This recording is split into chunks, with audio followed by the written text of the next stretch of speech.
Hey guys, the video you're about to watch is a recast of a Facebook Live that I did yesterday. We'll continue to do this for a little while until we get a lot of our Facebook Live subscribers over onto YouTube, and then we'll stop broadcasting on Facebook Live and do it on YouTube Live. So sit back and enjoy it, and I hope you like it. Okay, so this is what is this? 11 by 14 canvas of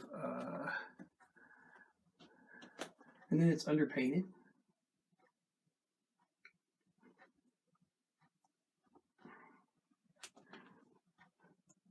Kelly, I actually got the stream when you were like not having to go to bed.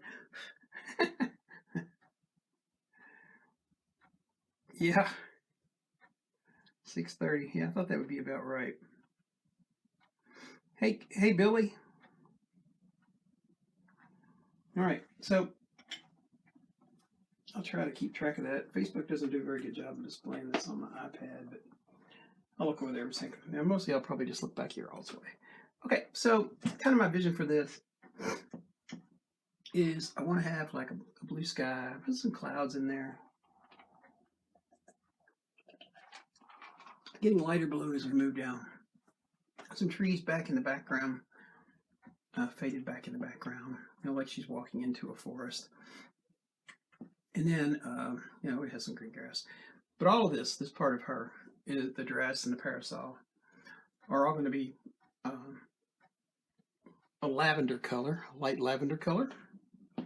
And even though it's not in the underpainting, there'll be fringe all the way around the parasol. That's my vision. We'll see if it actually gets there. Oh, that's nice, Kelly. You get me embarrassed here.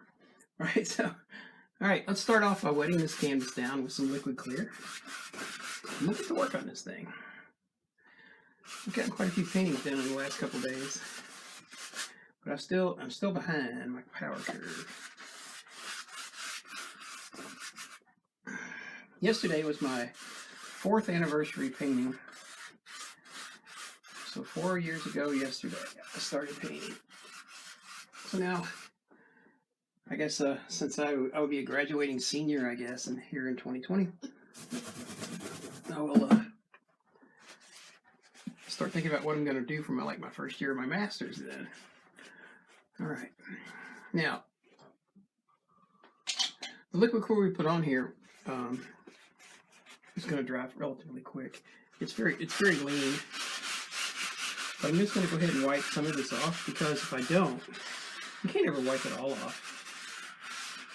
You can try, but you can't. But the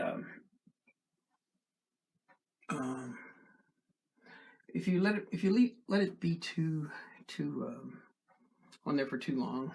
I mean, if you put too much on there, leave too much on there is what I meant to say.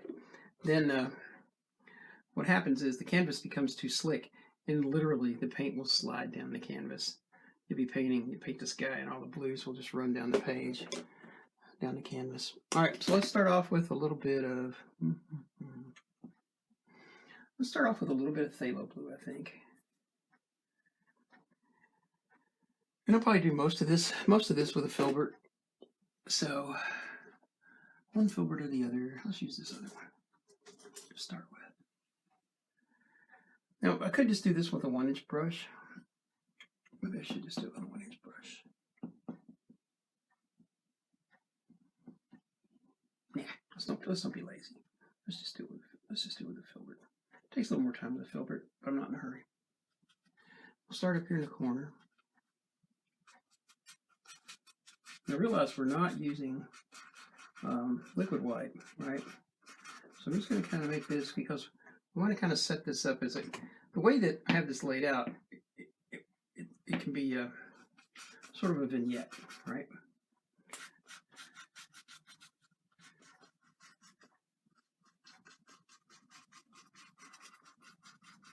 Using that little circular stroke I use quite often.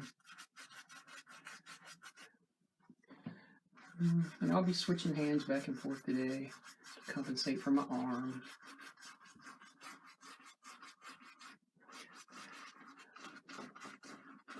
Not really trying too much to make all this the same color. Although you notice I haven't refilled my brush, so. Now all this underpainting is done in burnt umber. You just paint right over the trees. And the phthalo blue is transparent. So I just kind of keep stealing paint from the canvas as long as I can in different spots.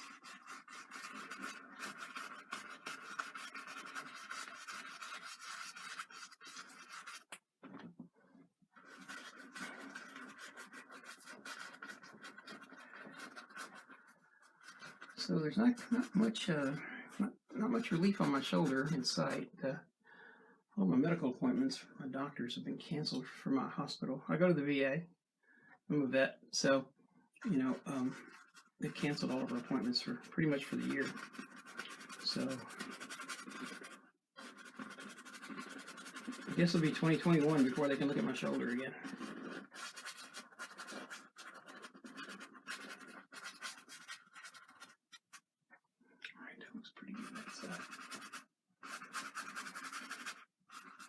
If you guys have any questions about any of this as we go, just let me know. I am going to add some titanium white to this in another part. Hey, Billy. I'm doing good, man. Emily! How are ya? Your videos were so funny this morning.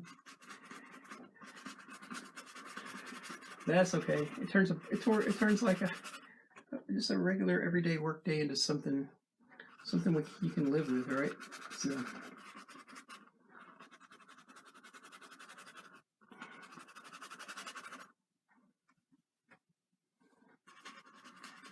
So even as I'm reloading this brush, I'm not loading much paint back into it. Just kind of stealing some paint from up there and bring it down here.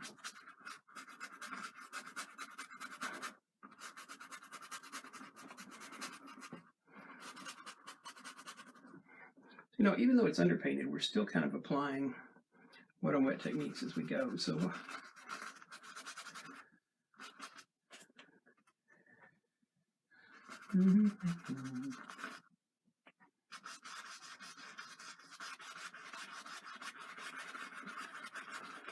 now I'm just kind of throwing some color in there.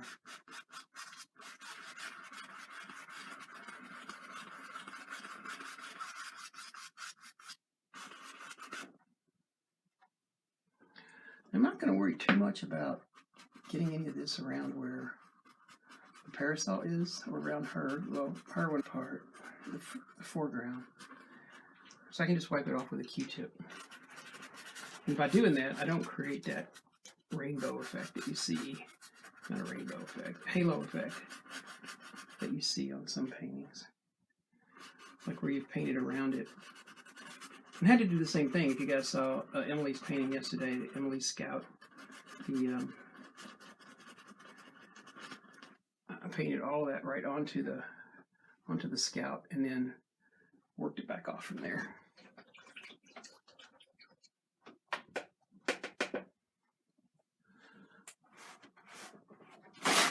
Ooh, whole new bag of paper towels.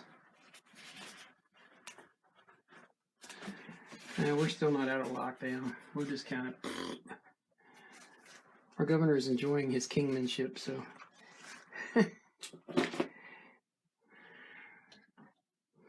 He doesn't care what anybody else says. He's just going to decide for all of us.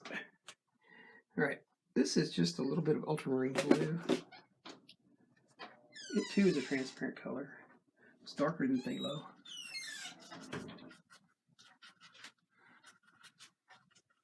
I just want to apply this back up in this corner and over on this side as well.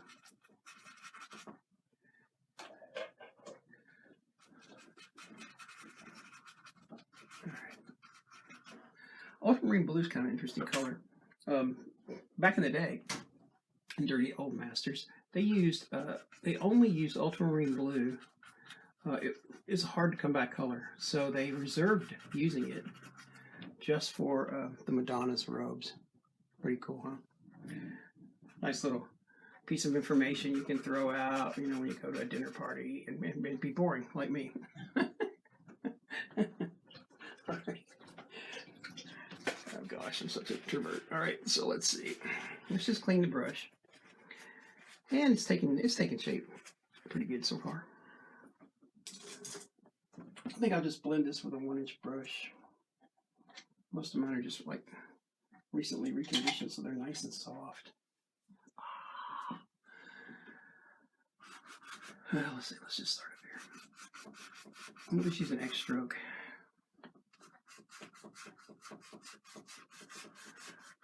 I probably could have wiped a little bit more of this off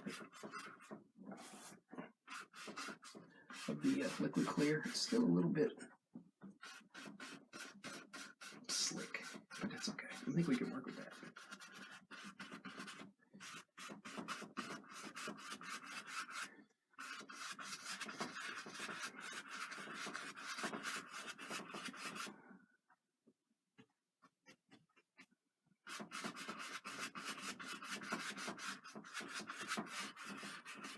All right.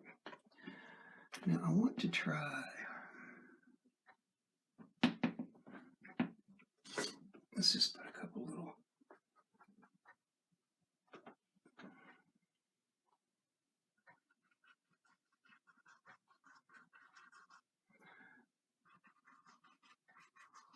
Throw a couple little clouds up here. But I'm gauging two things here. I'm kind of looking to see how this white's going to interact with this blue. Because down here, I want to kind of start using it to build the sky in and lighten it up a little bit.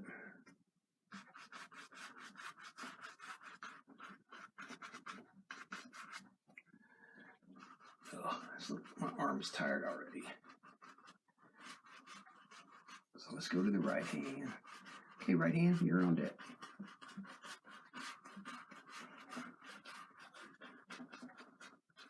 So you notice I haven't reloaded this brush. I'm putting a really minuscule amount of paint on here.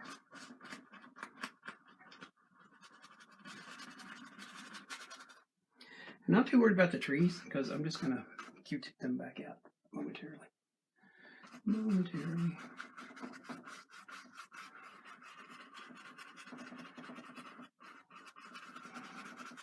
Now realize that the titanium white is not transparent. It's opaque.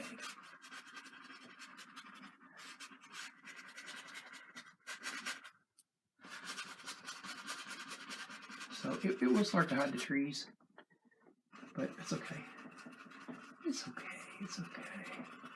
It doesn't matter.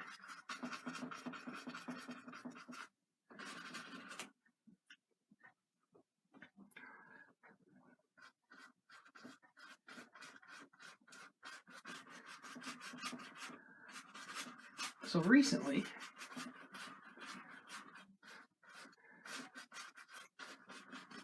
Emily and me were able to we actually collaborated on a painting for her husband, and he's a pilot. In case you didn't know, boy loves to fly. He does.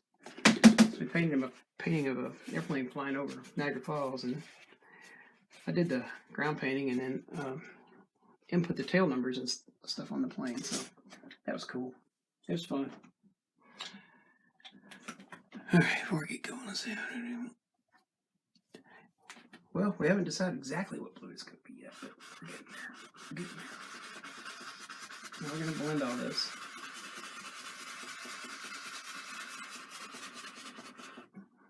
Now, you'll notice in a minute, as I start to pull the trees and stuff back forward, that right now, if you're looking at this, it looks like the trees are back in the fog, and because of the way they are.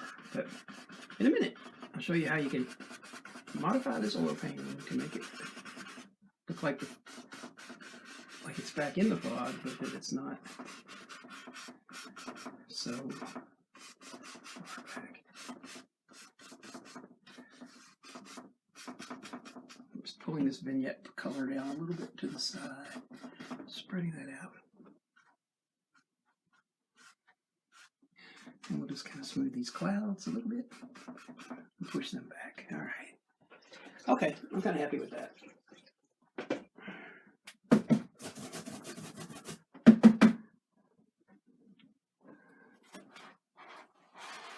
So I spent a good bit of my life in the deep south here in the United States. Deep, deep south. If you get any further south, you'd just about be in the Gulf of Mexico. But lived in the south most all my life, but the deep south for about half my life. All right, so I got some Q-tips here. We're armed with my Q-tips. We're going to start to pull these trees back out of the forest. And this is probably not the final wipe we'll do on these guys. I'm just going to kind of show you guys how you can pull this back out pretty easily.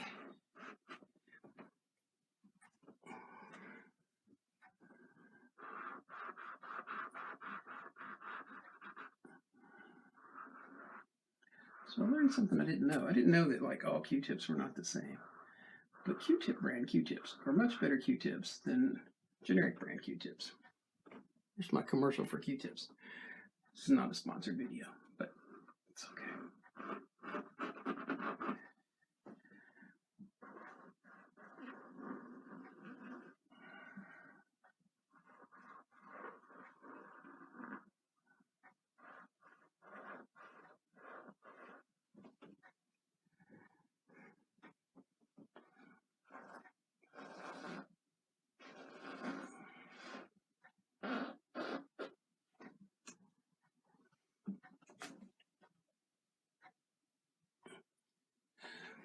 For the colors I use 3 different colors of blue. We started off with phthalo blue and kind of covered all of it in phthalo blue. And we took some ultramarine blue and put in the corners, and then a little bit of it down and about. And then we used titanium white to just kind of begin to lighten it back up. So because this undertone, this underpainting, will pull a lot of 3D into the painting itself. So there's a little branch right there. Okay, too much about that. And then maybe we'll give this tree here a little bit of a treatment, but we'll probably use a different color. Okay. Now,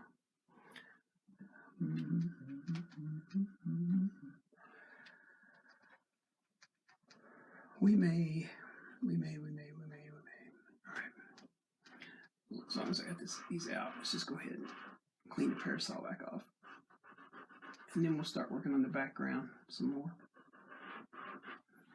Now, you don't have to clean this off. You can actually just paint right over this using wet on wet. But it will eventually become harder because you keep piling paint up. So, paint is your enemy and your friend when you're doing wet on wet. So, okay. All right. I'm not going to worry too much about detailing any of those trees because I got background stuff to do. All right, let's pick up some Sap Green. And I don't have any burnt umber on the palette, so let's put some burnt umber on the palette.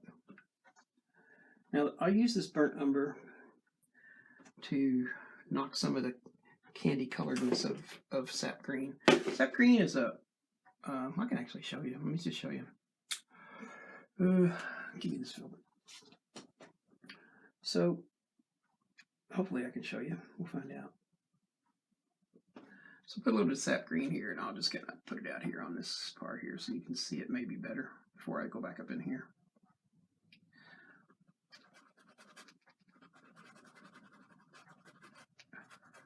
So now when you start to kind of lighten that up, it's going to look really candy colored. But if you take it and you mix it with a little bit of burnt umber, then you kind of start to get like things like that. I think I'll just go ahead and paint this on that. I'm not trying to cover up all of the, as a matter of fact, it's not so bad to hold this back as far as you can and apply just a little bit of pressure.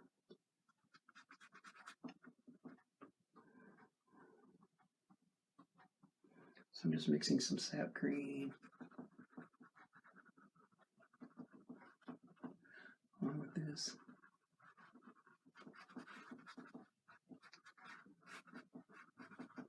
I'm just kind of laying in some ideas of color for the landscape back there.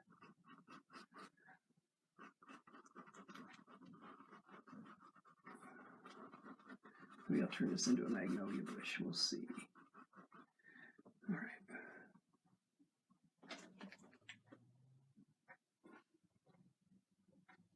Yes. Yeah, these are just traditional oils. Nothing fancy about them. Just regular old oils.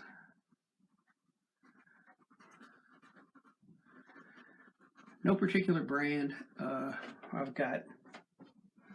just paint with what's on sale, pretty much. We've got some Gamblin paint here. We've got some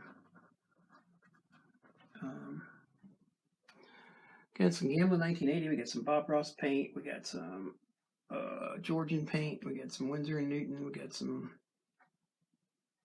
Winton, some Grumbacher pretest. So we got just about most of the different kinds of paint that there are. So we're just still kind of laying this in.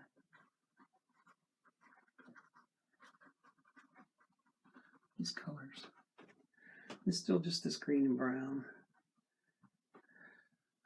Sap Green.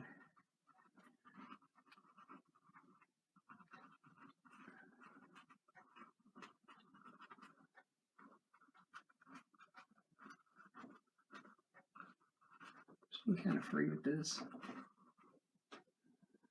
don't want to get too controlled.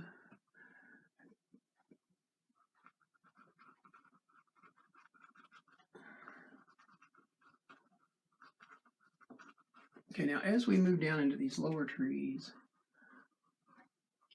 the titanium white is going to begin to mix with this as well. And it'll start to give them that little fuzzed out color. Makes them look like way back in the fog. So it's just pre-mixing or presetting your canvas as you go. So we'll do a little bit of script liner work here in a minute. Just put some branches and some trees. Reloading trees.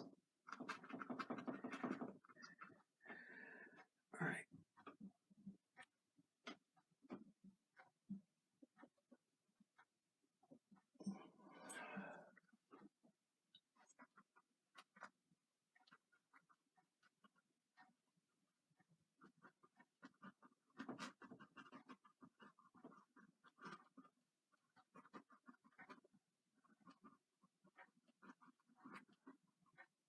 Not a lot of commentary about this. We're just kind of putting in where I think the branches go, or I think the back. Because really what we're painting now is the back of the tree, right? I mean, some people like that, oh, I'm painting a tree. Yeah, no, not really. If you're probably not thinking about it right. You're painting the back of the tree first, and then you want to paint the middle of the tree, and then you want to kind of paint the front of the tree, which will be your brightest colors, right? That doesn't mean you don't have some that's, it's back in here, but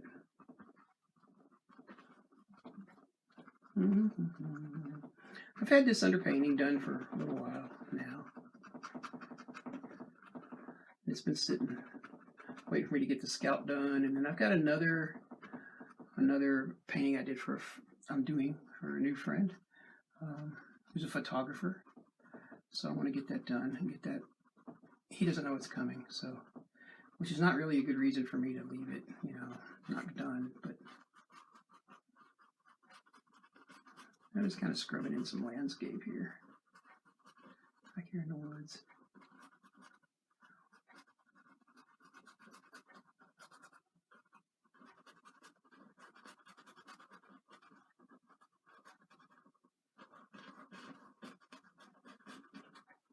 I want to add a little bit. Now, if you want to darken your green, you can add some burnt umber, but you could also, if you want to darken the green up in certain places that's even a little bit darker, just add some blue. Blue works really good too. Get right up here under her arm and that dress.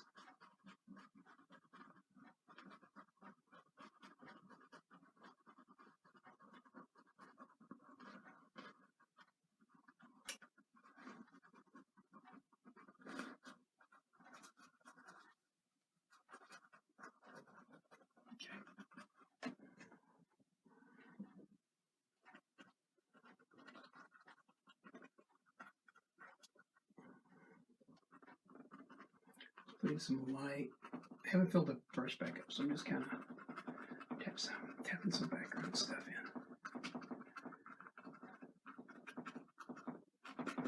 All right, so there's where we go for that part. All right, any questions so far? Am I doing a good job explaining? If I'm not, speak up.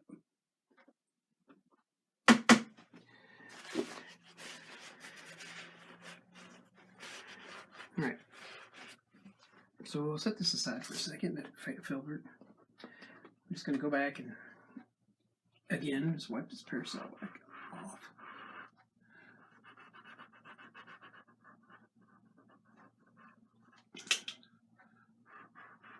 Okay.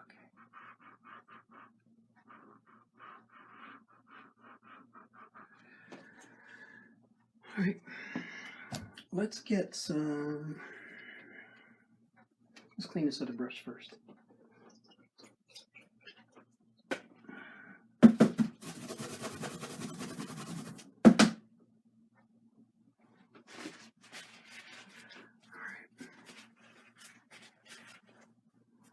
All right, let's do a little bit of script liner work. This is actually the hard part of this painting, probably. And let's get, I think we'll mix up, I'm going to mix a couple different colors of this brown. So I'm going to pick up some burnt umber and some white and make that kind of light color. Hope it's not too light. If it is, I'll have to darken it. But now I'm adding some medium to this, and really this is just to kind of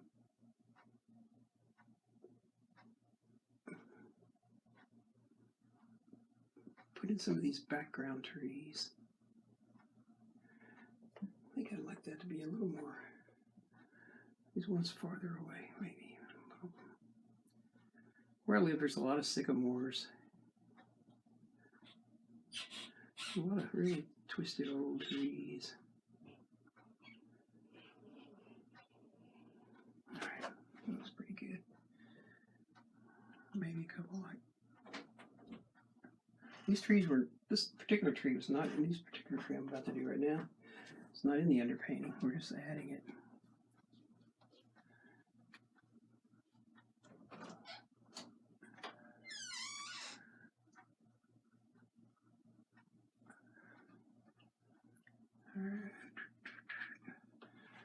Okay, maybe these back here.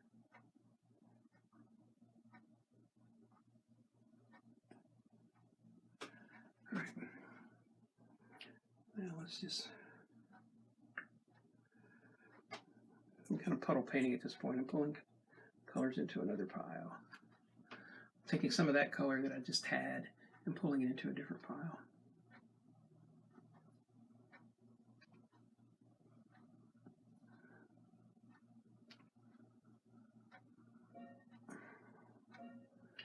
You might notice I didn't have to reload the script liner on that pull. So maybe like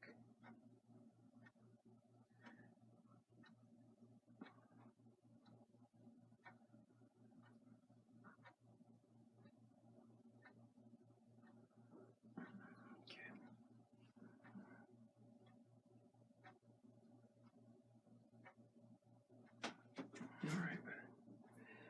Let's start working on some of these others now. Okay, so now we'll go with burnt umber. Straight up. Doesn't matter where we start, I don't guess. We'll start on this side.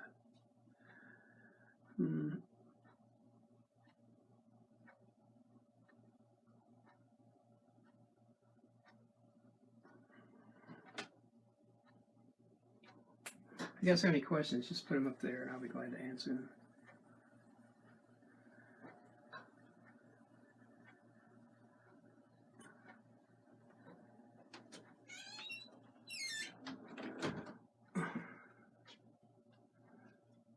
So I'm starting on this side of the tree because it's going to be darker. I realize that painting over this wet on wet now, we're also pulling out the titanium white. Oh, that's what happens when you drop your brush. All right,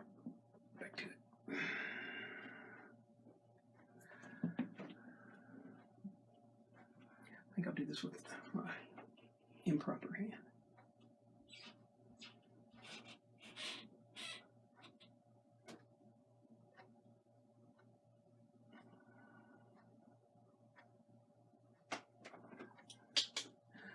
Now, the thing about script lining, if you're having trouble script lining, especially on small branches, is one is make sure you turn your brush and your fingers as you're pulling it. And the second is if you start to run out of paint, stop and go back and get some more paint. You want to pull that line. You're on a line. You love that line. You're like, oh yeah, I just need run, but I'm running out of paint. So there's a tendency to push harder on the brush, and that's just going to make the line get wider, not smaller. So be careful with that.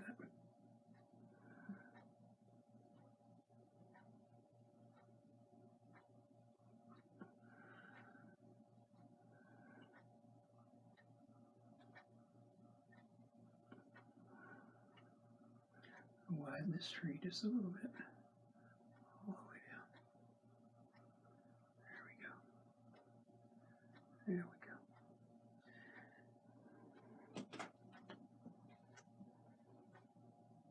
Hey, Stephanie. Hey, Colin.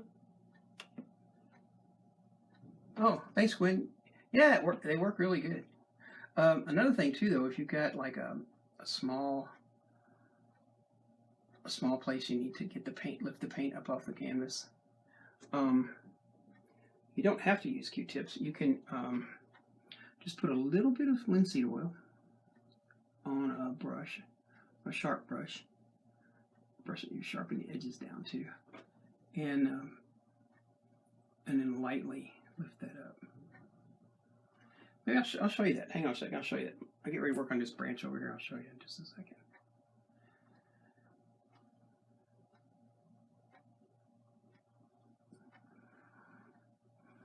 So like I've got a branch, you can't see it. There's a really thin branch right here. I'll show you first. So this branch, there's another branch here just like this. So.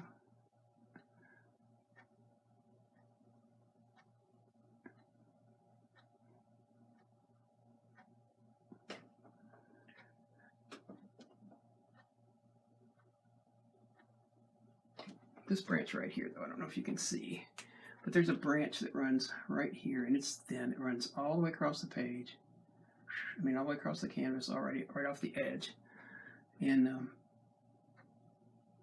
so there's quite a bit of paint on the canvas already.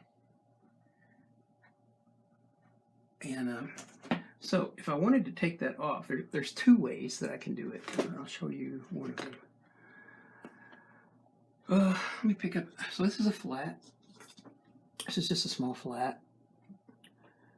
And I'm just going to take and dip it in some medium. It's just liquid clear. Take it and dab it just a little bit. And I'm going to take this brush and I'm just going to pull it along that branch with the trailing edge.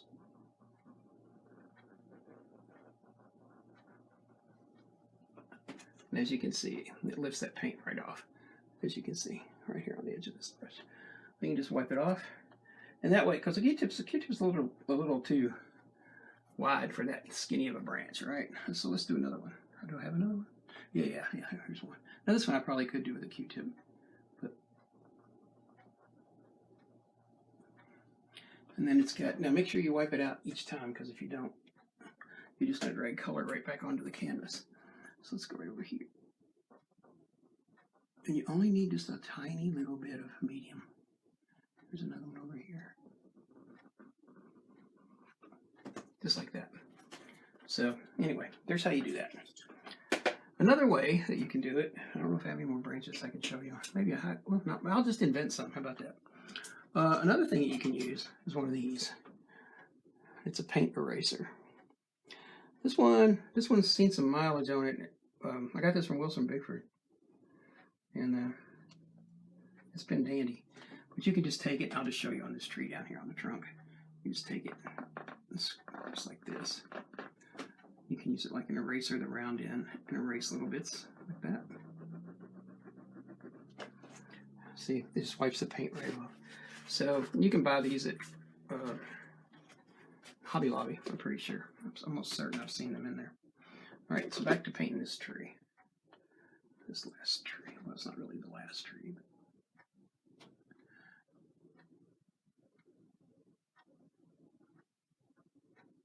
these creepy old tall. I might paint something like this one again later. I didn't think about it till last night, but I thought maybe I could lay this out from a different angle, and instead of having like these big tall trees that we have down south, maybe put some live oaks in, because live oaks are just awesome. They're just, I think they'd be a really painful thing to paint, but it's okay. I can find a couple of good reference photos. Give me some ideas. Live oaks don't grow where I live now. They used to grow. They grew where I used to live, but not anymore. Not where I live now. All right, then we got this girl right here. Come in front of that tree. All right. All right, this is proceeding okay.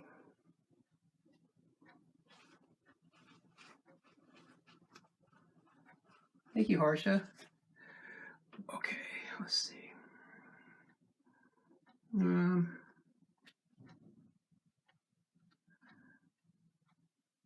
I think we're ready to kind of do just kind of do some of the highlights on these trees. So I'm going to get 2 of these filberts. I'm going to get one filbert. I'm going to use it just for adding a little bit more of this greenery. Oh, there's some more branches right there. I knew there were more branches somewhere.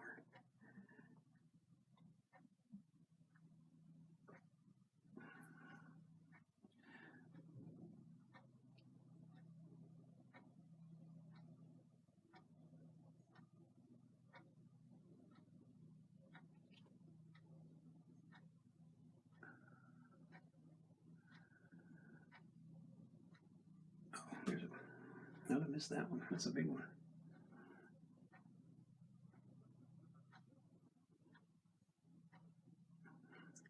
So I have a question for you guys. When recently I was at a professional office, and it was actually a funeral home, and I wasn't at a funeral. I was just there for planning purposes. Anyway, I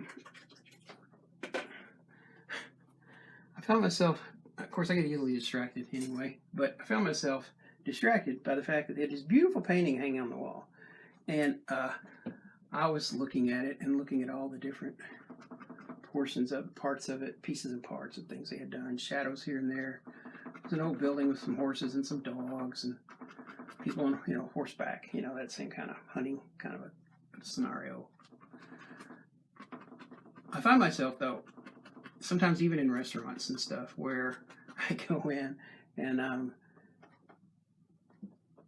eating or I'm engaged in a conversation or whatever, and I find myself looking at other people's work in places like that and thinking, oh, I wonder how, oh, I can see how they painted that. Oh, yeah, that's really pretty. I think I could do that. Do you guys do that? Or am I just, okay, even if you do it, it doesn't mean that I'm not weird, because I kind of am, but it's okay. pretty different.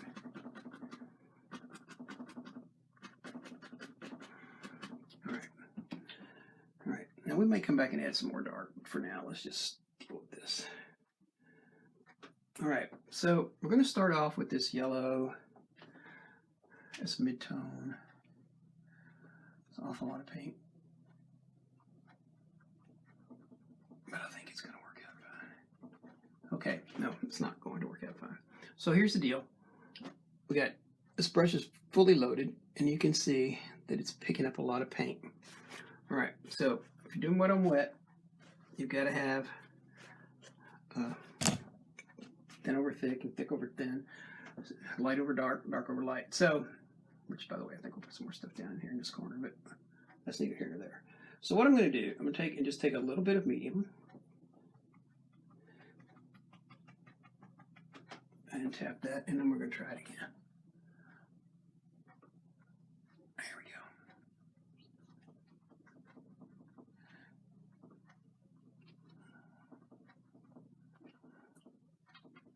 go. Now, don't get too carried away with your highlight. I see that happen to a lot of new painters, and they get carried away with the highlight, and the end result is it makes the painting kind of gaudy. And you know, it took me a while to figure that out in my own paintings, but just kind of go easy with the highlight. Little is better than none,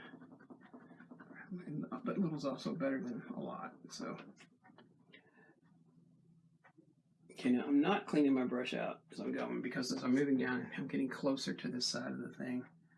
So I'm just kind of carrying some of this color, this darker color in.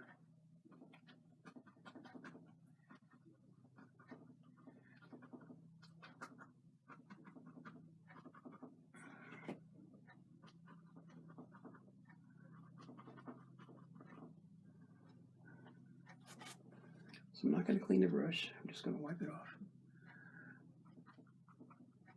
And we need some more medium.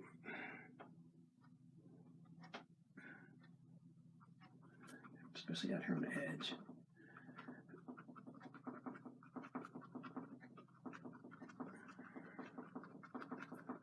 Okay, now we're going to put some of this back here, all by itself, over the top of that blue, that light blue, just to give the impression that there's some things back up in here. And it's going to kind of turn a little bit green, and that's fine.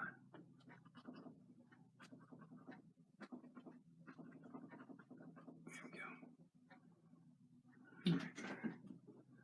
Maybe a little bit right here.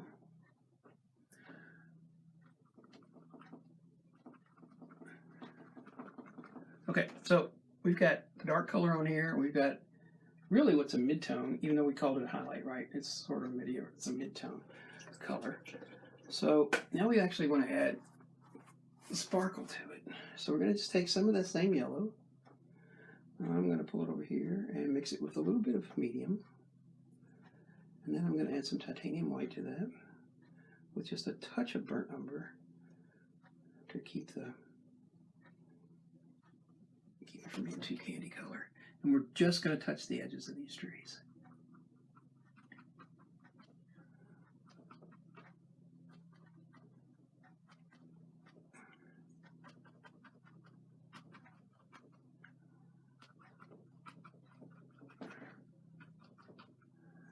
And then maybe a little bit more white to that same mixture. Let's put a little bit of this back in here, which will make that show up back here.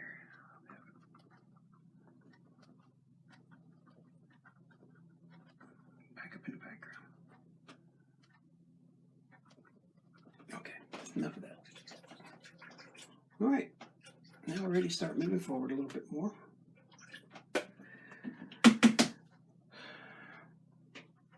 And I'll do that with a filbert too. Let me clean a couple of them here real quick.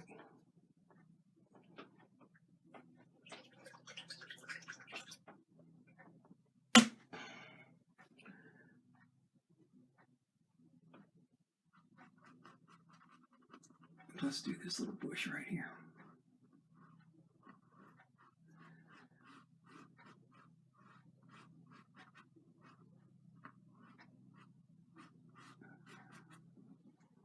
And then let's just kind of scrub some of this in.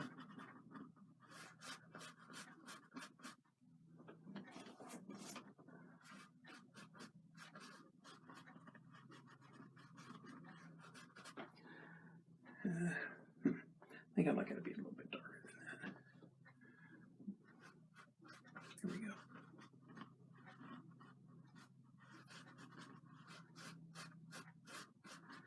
And I'll show you in a minute. I'm going to add another color to this scheme that we haven't used up till now.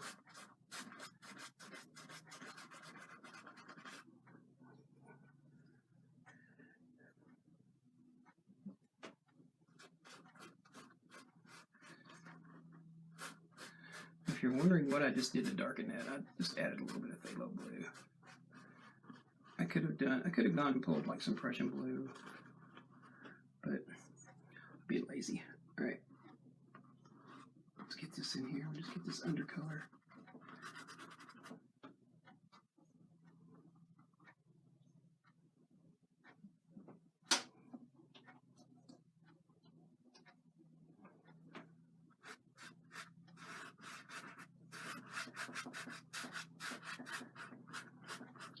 I'm going to turn around, make sure I didn't miss anybody's questions. Okay. Somebody say hello. Hey, Salpy. How are you? I'm just going to kind of pull this down around just like this, and then I'll pull it back out. And like I say, you can do this with a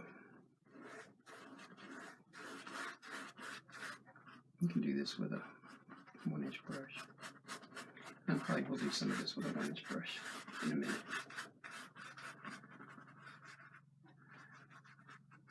Yeah.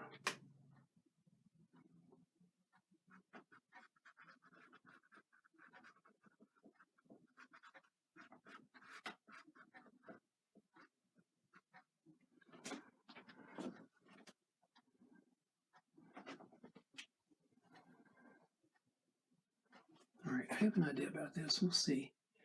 We'll see how this works out.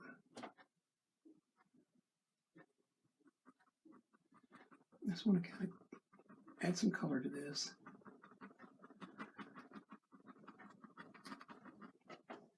Like that. And I want it to overlap that tree.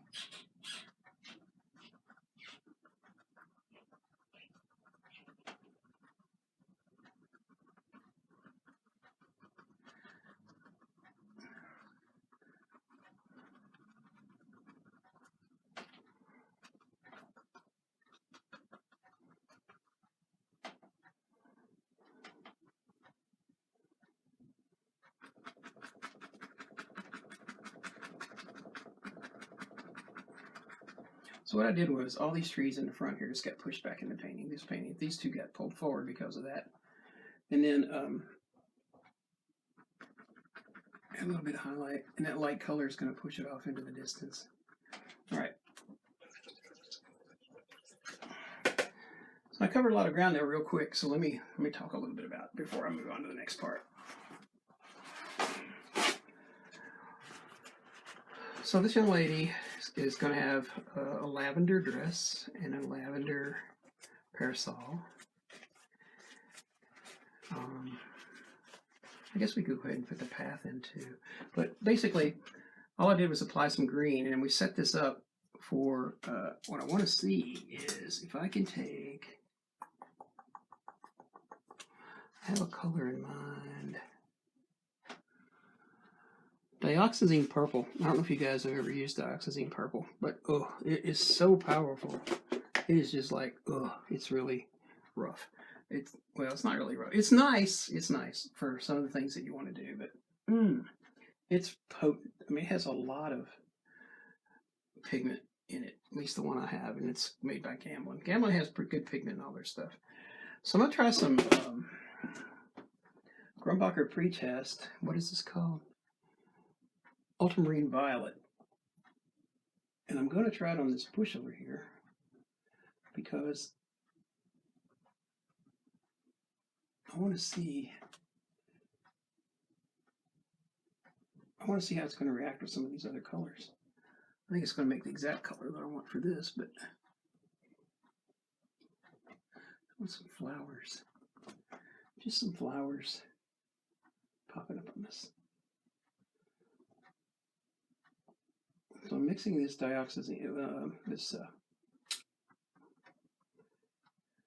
ultramarine violet with just add some of that to these bushes.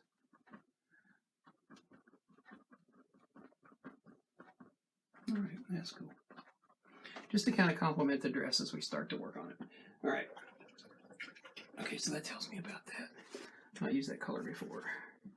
Let's see how it works out. All right, we're going to quick little bit of extra highlighting on the trees before I start forward with that. So I'll move to a script liner again.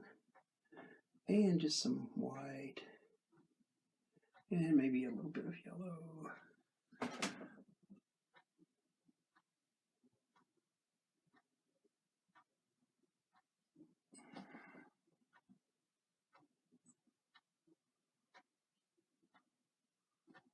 Now you can highlight. You can highlight with a knife, or whatever you want to highlight with, whatever is comfortable for you. I often highlight trees with knives, and I like that, so I just happen to want to script line this one. This just gives a little more personality to the trees.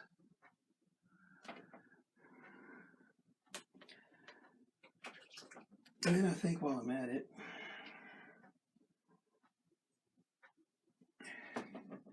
maybe like right here.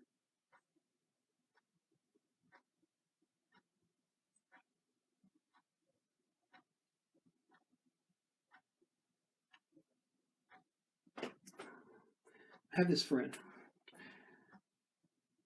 and she loves all kinds of animals. So just put a squirrel in that tree. She loves all kinds of animals. she recently bought this really nice box to keep their food in and everything, and then they came and ate the box and the food. All right. So we'll just leave this squirrel up there.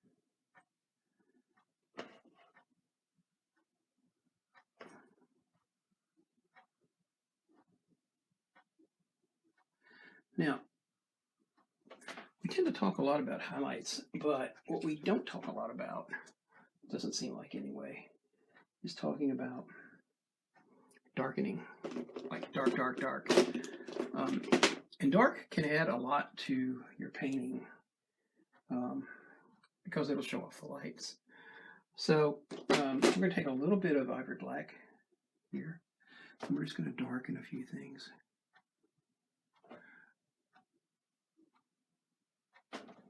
Putting a little bit of darkness on these trees.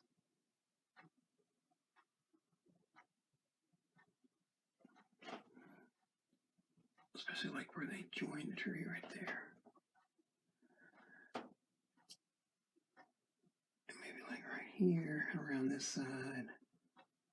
Like that. This one got a little bit too much highlight.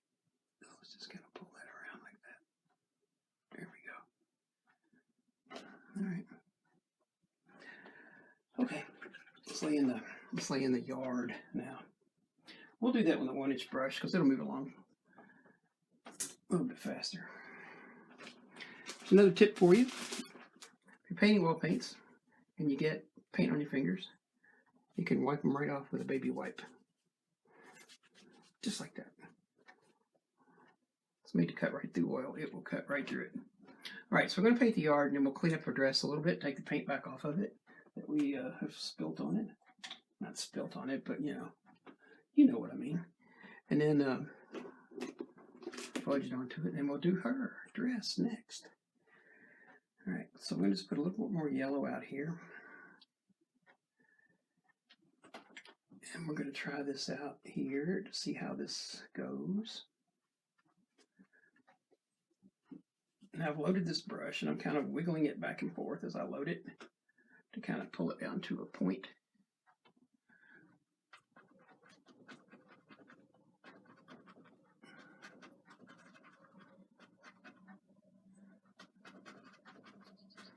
Now be careful if you're painting in, if you start painting, and mostly when I'm telling you about be careful of this and be careful of that, because I've done that, so don't do that. If nothing else, you can use me for a bad example. There's a tendency when you're trying to paint hillsides to curve your hills a little too much. And because of that, when the painting's done, the hill's like super steep. So just be careful, don't do that.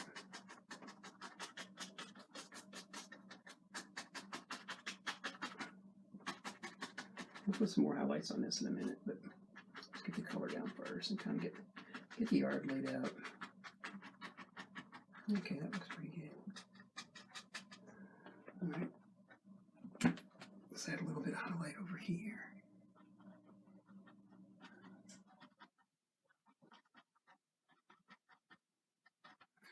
And then right here on this edge, we will put some darker color in a minute.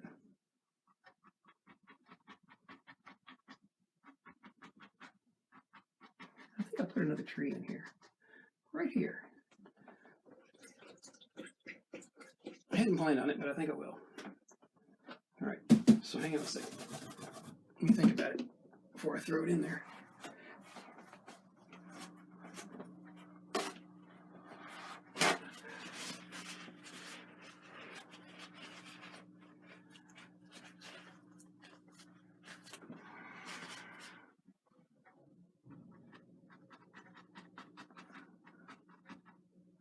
Smoothing this color a little bit. Just kind of removing some of the brush marks, making it a little bit softer. All right, here we go. All right. So I want to put the road in first. This little path thing. It's not a road, I don't guess, but it's a path. So let's do that with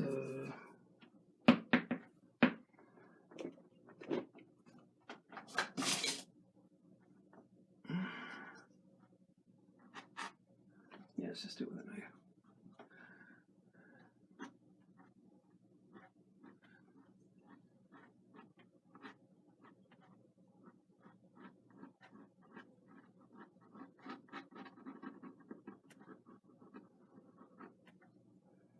This is just burnt umber, which is what the undercolor is.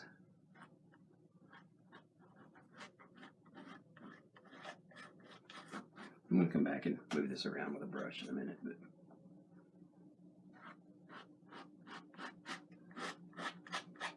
this is just to hurry up and get the color on.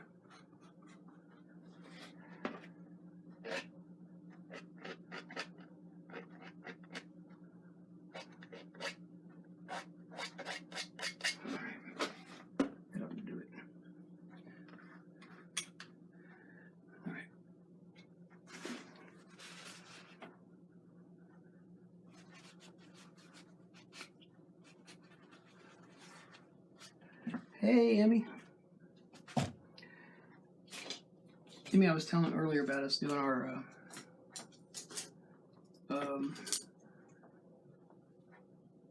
collaboration on Jared's airplane picture.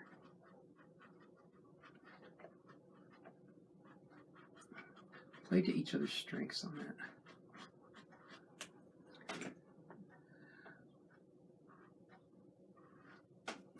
That's going to be a little bit.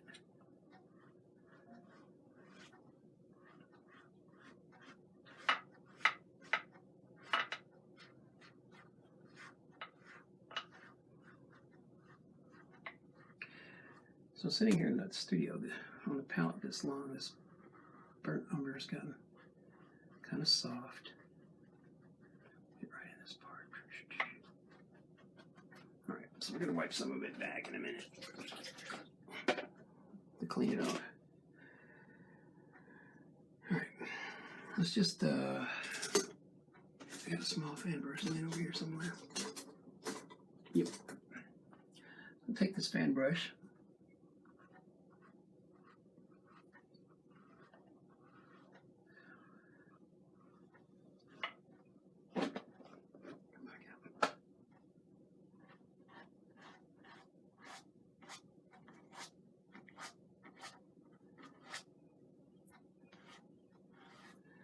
So if you guys, if you're not watching it, if you do acrylics and you want to see somebody that really knows what they're doing, watch Little Painter Girl. She's, boy, she's talented. So many ways, so many ways. All right.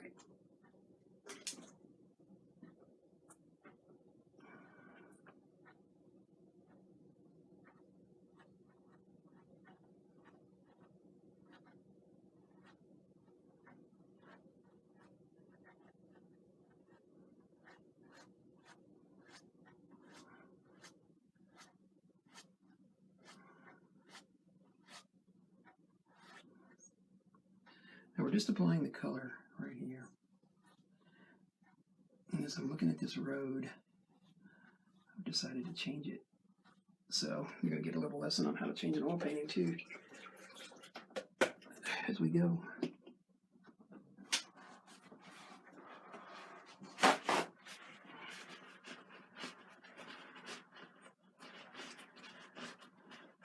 All right, so this part right here, I don't know, I think the road should be more like, where's my little scoop up thing?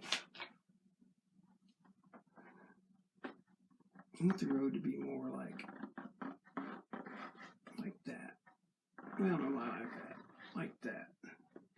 No, not exactly like that. Like that. Yeah, okay, that works. So let's take this little knife. Let's carve this piece of road out just like a bulldozer.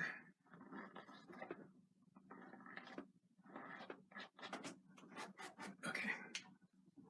And now let's put some other stuff back in there. So we'll come back with this. What do we got over here? Green and brown. Okay. So we'll just kind of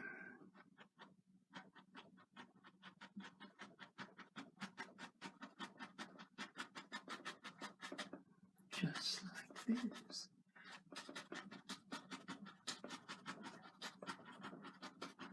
And we'll just make it a little more seamless over here.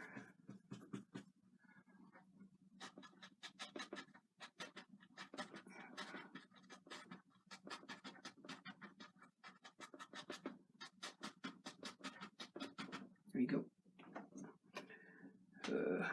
Can we just do this way? Yeah, we can.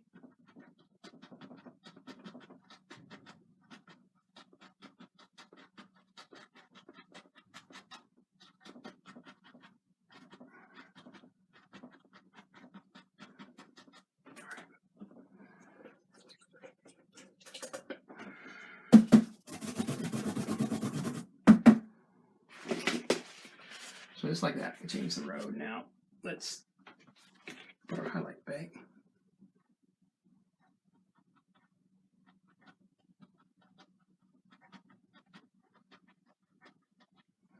All right, now let's see. Use this side. Yeah, this side. I'm just going to soften this just a little bit. Here we go. There we go.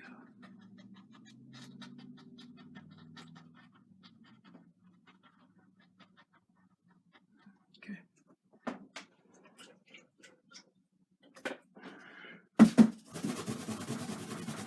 All right, here's what we're going to do. I've got this idea about putting a dogwood tree right here, but I think what I'll do first, we're going to clean her dress off. We'll do that with some Q-tips. And we'll paint her dress, and then we'll decide if we're going to put this dogwood in or not. It's not part of the original painting, but you can always add stuff. Doing it, this underpainting stuff. All right, and we'll finish up the road.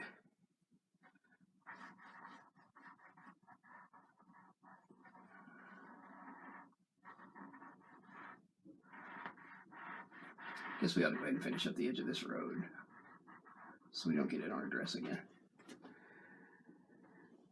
So let's do that. So I'm just going to use that lavender color for her dress that's undiluted.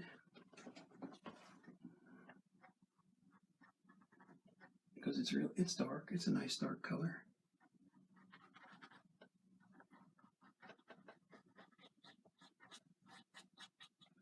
There we go.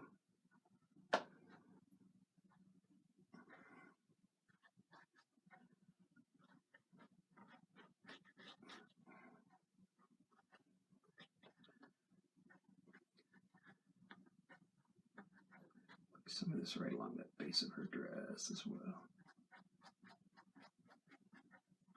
Just kind of build up a shadow like that.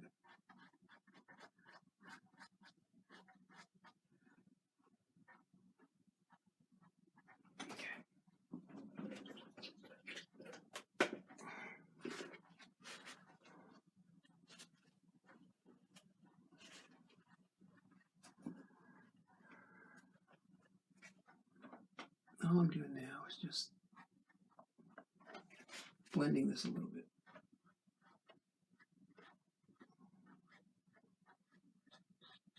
Pulling some of the brush strokes out.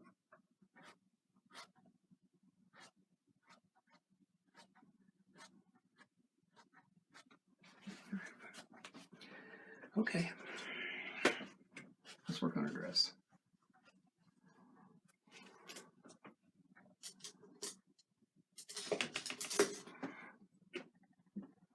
You guys still with me? It's been so quiet.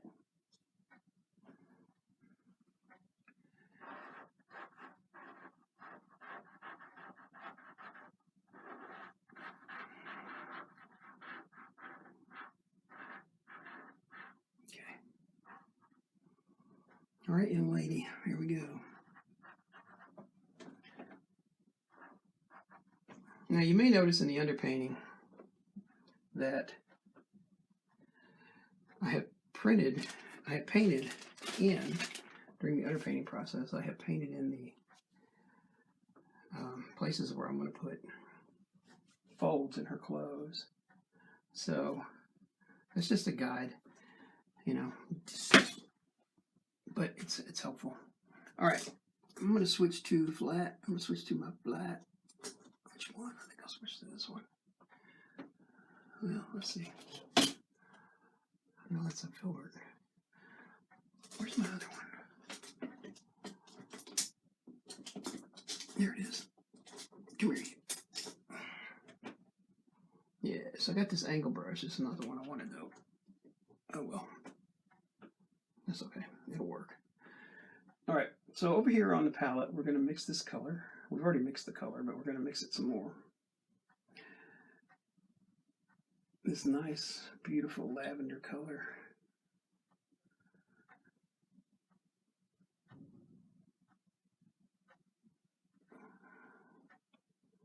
And it won't take a lot of this to do.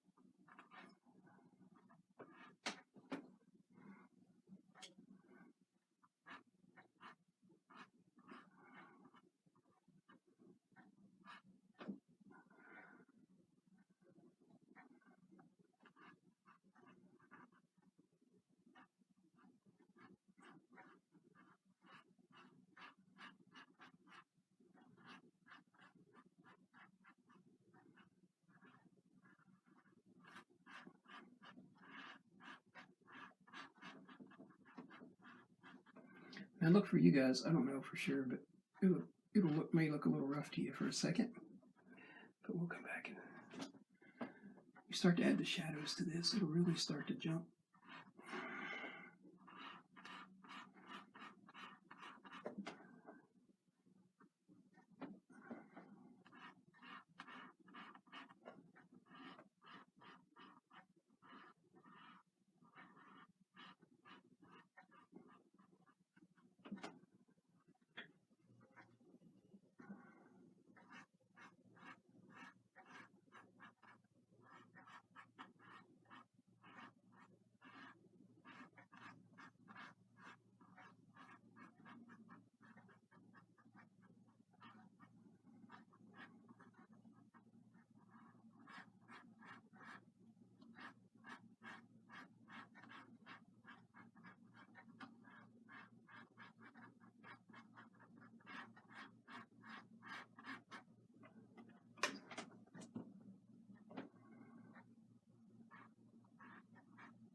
Now, you may have noticed I haven't gone back and reloaded the brush. Hardly at all. Because I'm putting such small amounts of paint on this canvas that it just isn't needed at the moment. Now we'll reload it. And we're going to continue to add colors to it, but get this first mid-tone. And like I say, it's the first time I've used this color. It's kind of cool.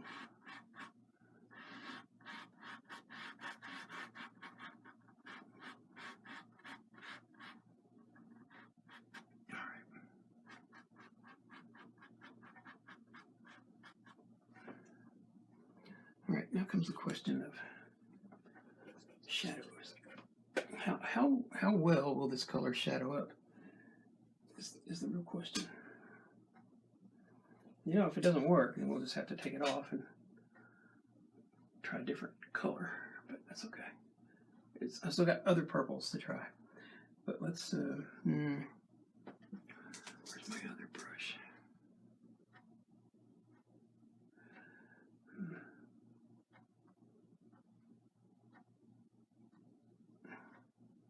I'm not happy with that brush. Stand by while I find a flat. This flat doesn't want to be flattened at the moment. Just being contrary. Here's another one. Here's another one. Let's see. Try one of these guys. I like these flats because you can really sharpen them. But I've been using the living crap out of them. All right, let's try this one. So now, like on the Scout yesterday, we're going to be doing some fine line work here.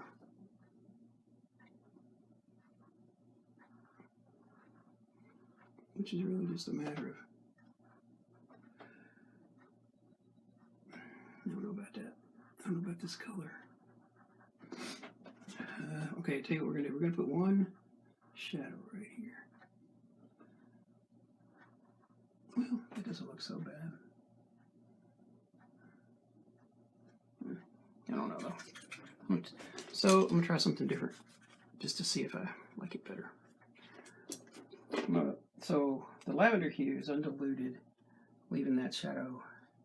But I'm going to try something a little different. Let's see how this does. And maybe let's switch to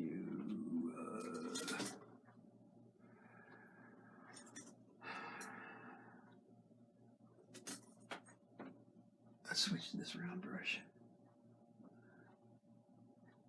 Let's see how this does.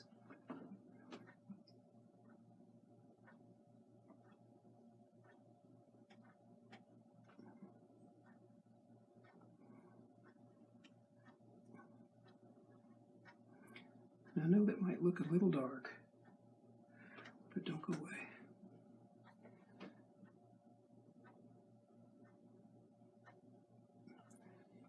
Because we're going to come back and blend this.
Now let's finalize the blending on the back of that and see how it looks. What's my poison today? Let's try this. So we use a filbert.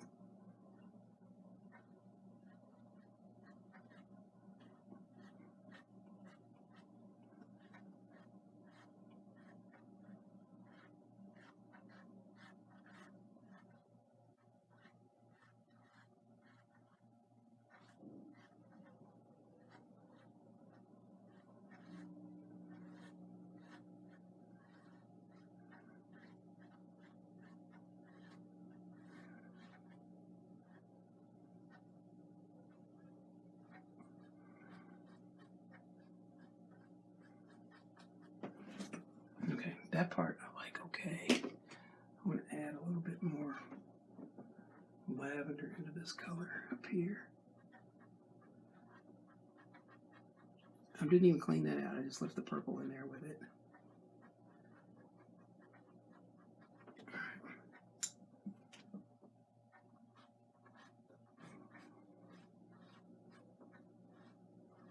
There we go.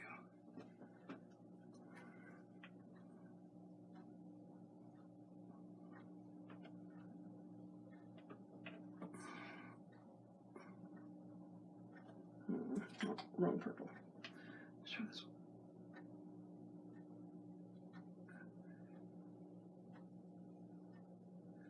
There we go.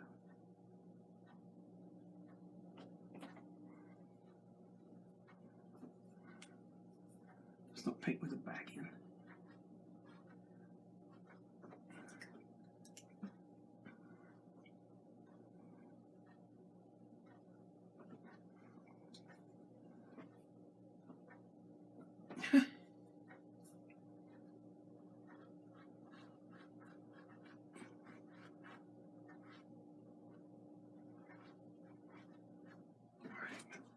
All right, let's finish up this parasol now.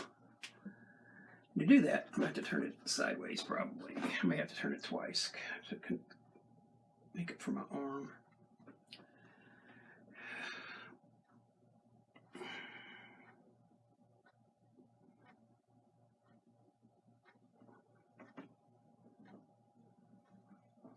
So we did go with the oxazine purple for this bordering stuff.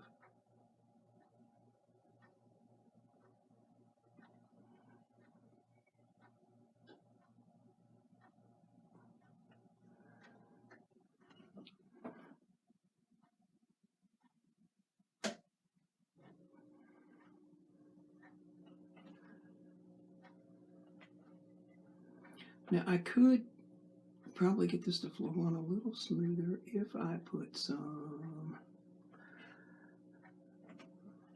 linseed oil on it, but that'll make it really hard to blend. So I'm just trying to use the paint I got to work it in. Take my time.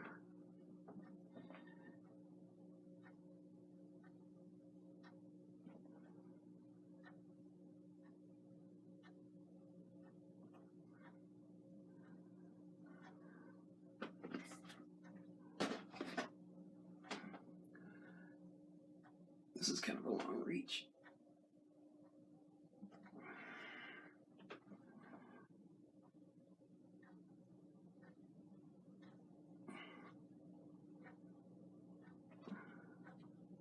So as you can see, I ran out of paint there, so I just went back and got some more. Don't keep pushing down. All right, almost there.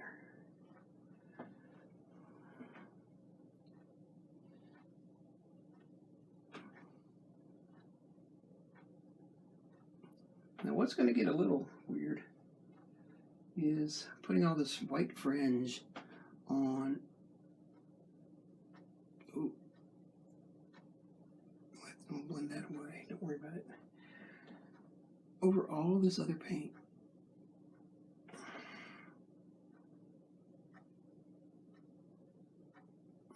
Okay. Now let's try this. Just kind of. Where's that little bitty thing?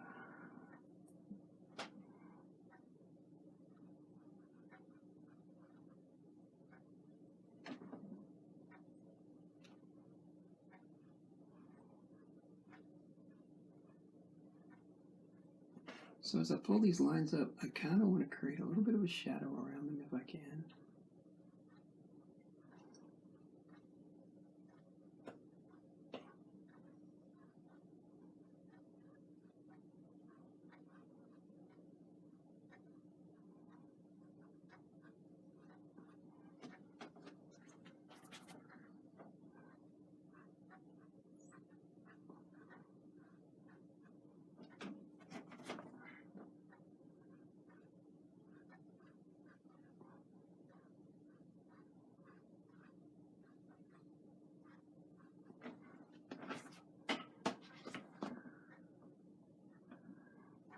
A little bit of trim.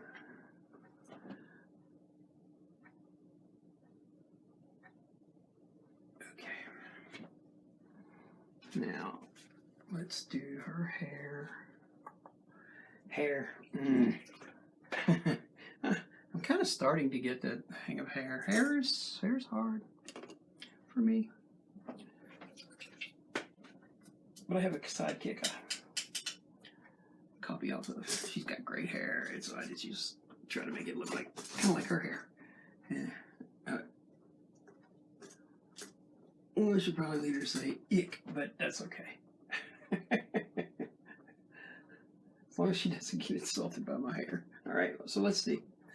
Let's let me just a tad, just a very little bit of burnt umber. So I'm just kind of smearing some there on the canvas, on the palette. All right.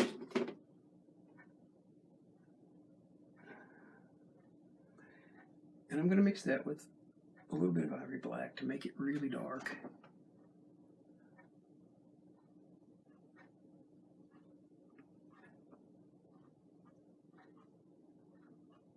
Like that. And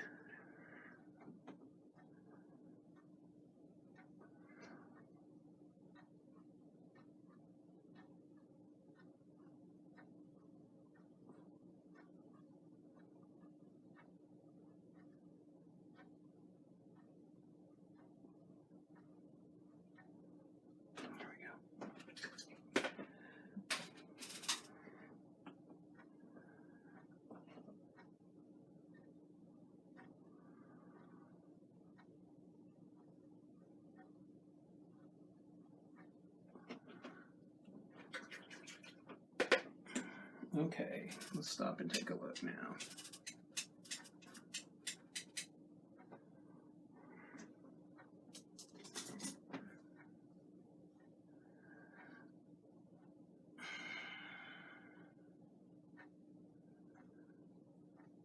So I haven't made up my mind about the Dogwood Tree. So I think what I'm going to do about the Dogwood Tree is I'm going to let this dry. And then during that time I can think about it. And then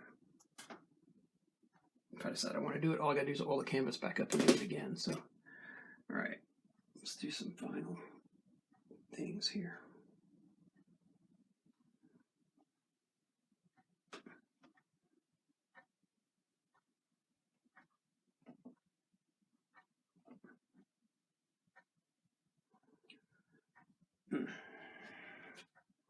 Polluted my paint.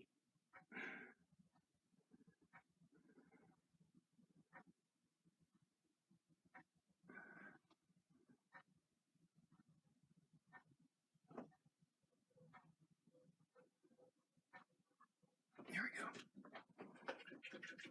go. All right, last little bit of highlight. Last little bit of highlight, and we'll be done.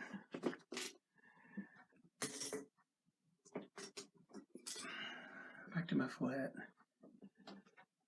It's a little bit of white. Just a little bit of white.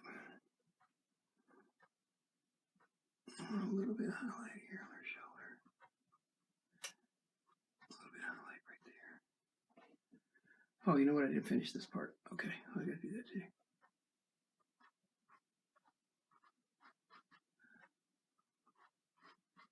A little bit of highlight right there. All right, let's finish up the road because I forgot to do that. We can do that relatively quick. Let's just take a filbert.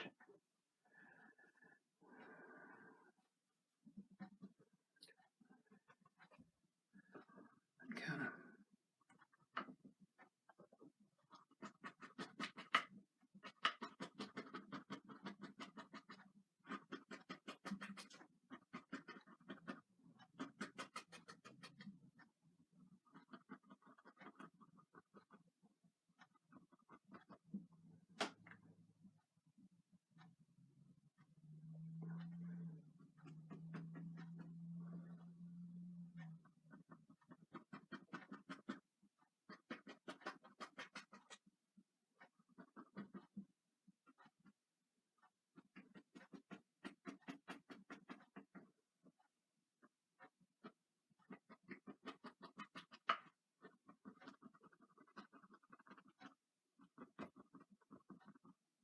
All right, guys. So there we go.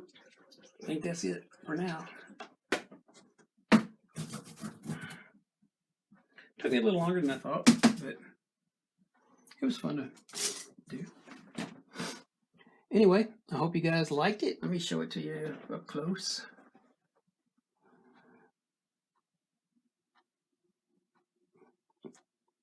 And somewhere in the future, we're going to give this thing away to somebody, some viewer.